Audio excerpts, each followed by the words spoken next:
The parasites are already farming in your bodies. The big ones make mucus balls. They put food in there. They entice other varieties in there. They seal them up. They feed them. And when they're big enough, they let their young in there to eat them. We've witnessed this. So they're farming in you. Can you imagine if that's a conscious state and a parasite finds out that a woman now is going to have a child, and so the child's now taking all the special enzymes and all the special things? What does that parasite do? Well, it gets on a bunch of filth and it gets up into the brain and knows exactly where to lean against the walls, throwing into a state of cravings for foods that they want. This is a conscious state of thought, and they're not stupid.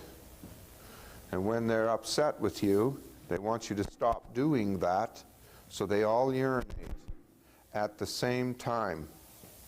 They basically urinate at the same time to make you stop doing whatever it is you're doing, so that you think that the herbs you're taking or whatever you're taking is making you sick. That's a state of consciousness. So when you're doing the work I'm going to show you, you don't want to be evolving those parasites and making them smarter. Because when you go to God's banquet table, so do they. All right? Now we have a little products, and they bunged people up, and the parasites got so crazy that they actually killed them. So for heaven's sakes, if you're doing these programs are very serious, but they're safe. They're done so that you knock the parasites out first, and then you do intestinal cleanses and cleaning. All right? Never do an intestinal cleanse or a diet before you kill parasites. Don't do that. The parasites eat holes in you, and you get what's called medically a medical condition called leaky bowel syndrome.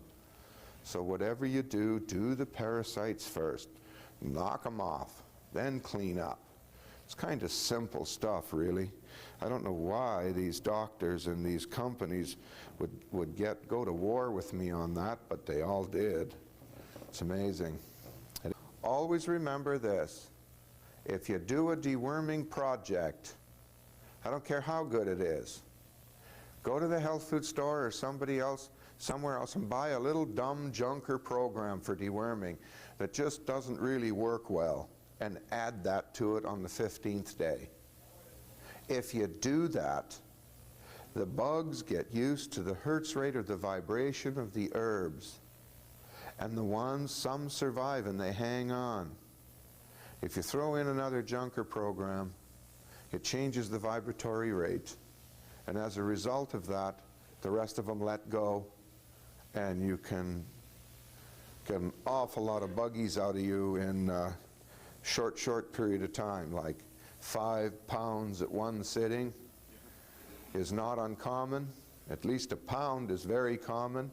8 pounds is a little uncommon, and the worst it was ever was 40 pounds. 40 pounds?